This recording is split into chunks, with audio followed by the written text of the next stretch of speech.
नमस्कार साथियों, ज्ञान इसलिए गुरुकुल के चैनल पर आपका बहुत बहुत स्वागत है। साथियों, आज की हमारी सामान्य जानकारी में एक बहुत ही महत्वपूर्ण टॉपिक आया है जिसमें सुप्रीम कोर्ट ने उसको लागू करने के लिए निर्देश दिए हैं। तो सुप्रीम कोर्ट ने किस टॉपिक पर अपनी बात कही है, किस चीज़ पर निर्णय दिया है, तो इसके बारे में आते हैं। मासिक धर्म स्वास्थ्य मौलिक अधिकार यानी कि महिलाओं में मासिक धर्म होने की प्रक्रिया को स्वास्थ्य के लिए बताया है और यह मौलिक अधिकार के अंतर्गत आता है।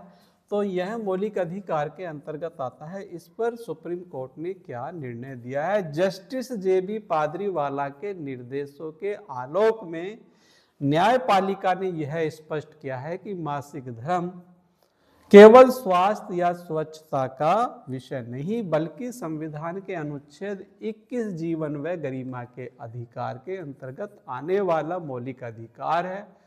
इस आधार पर विद्यालयों के लिए व्यापक और अनिवार्य दिशा निर्देश जारी किए गए हैं। तो विद्यालयों के लिए क्या निर्देश दिए गए हैं, पढ़ते हैं। छात्राओं को मुफ्त सैनिटरी पैड उपलब्ध कराना। सभी सरकारी निजी विद्यालयों को यह मुफ्त में उपलब्ध कराना अनिवार्य होगा। कक्षा 6 से कक्षा 12 तक की लड़कियों के लिए यह अनिवार्य किया गया है। सैनिटरी पैड उपलब्ध कराना विद्यालय प्रबंधन की बाध्यकारी जिम्मेदारी होगी। विद्यालय प्रबंधन को यहाँ बाध्यकारी किया गया है। अलग और सुरक्षित शौचालय की भी अनिवार्यता की गई है। महिलाओं के लिए प्रत्येक विद्यालय में अलग शौचालय बनाना होगा। पूर्ण गोपनीयता, सुरक्षित व स्वच्छ वातावरण का ध्यान रखा जाएगा। अनिवार्य रूप से उपलब्ध सैनिटरी पैड उपलब्ध कराए जाएंगे। शौचालय में पानी व साबुन हर समय उपलब्ध कराना होगा। 24 घंटे 7 दिन यह सुविधा देनी होगी। हैंड वॉश भी रखना होगा और साबुन भी रखनी होगी। साफ सफाई की निगरानी करनी होगी ताकि किसी तरह का संक्रमण ना फैल पाए। विद्यालय में एक इस तरह का अलग से कॉर्नर होगा जो मासिक धर्म स्वच्छता प्रबंधन कॉर्नर के नाम से जाना जाएगा। इस कॉर्नर पर यह सारी सुविधाएं विद्यालय प्रबंधन को देनी होंगी।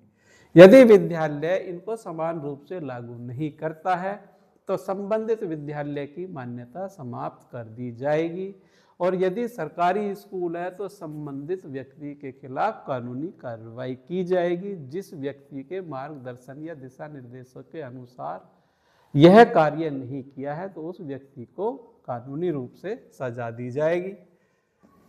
नीति लागू करने के लिए 3 महीने की समय सीमा दी गई है। सभी विद्यालयों को 3 महीने के अंदर अंदर यह अपने अपने विद्यालयों में लागू करना होगा। यदि 3 महीने में नहीं कर पाते हैं तो यह सुप्रीम कोर्ट के आदेशों की अवहेलना मानी जाएगी और सुप्रीम कोर्ट के आदेशों की अवहेलना करने के संबंध में BSA या DIOS द्वारा संबंधित विद्यालयों की मान्यता समाप्त कर दी जाएगी। न्यायालय का दृष्टिकोण, न्यायालय ने अपने दृष्टिकोण में क्या कही है। जज साहब जस्टिस जे.बी. पादरीवाला जी के स्पष्ट किया कि मासिक धर्म से जुड़ी सुविधाओं का अभाव छात्राओं की शिक्षा, स्वास्थ्य और गरिमा को प्रभावित करता है जो संवैधानिक अधिकारों का सीधा उल्लंघन माना गया है। तो हमारे बच्चों के लिए और बच्चों के साथ साथ अभिभावकों के लिए और अभिभावकों में भी जो हमारी महिलाएं माता बहनें हैं उनके लिए यह सुविधा बहुत अच्छी है। सुप्रीम कोर्ट की यह गाइडलाइन आगे बच्चों के लिए बहुत ज़्यादा सुविधाजनक रहेगी। तो साथियों, इसी तरह की जानकारी के लिए हमारे चैनल को फॉलो करें और हमारे चैनल से जुड़े रहिए। आपको इसी तरह की ज्ञानवर्धक चीज़ें मिलती रहेंगी। वीडियो आपको लाइक करें और कमेंट करें अगर कोई कमी है तो।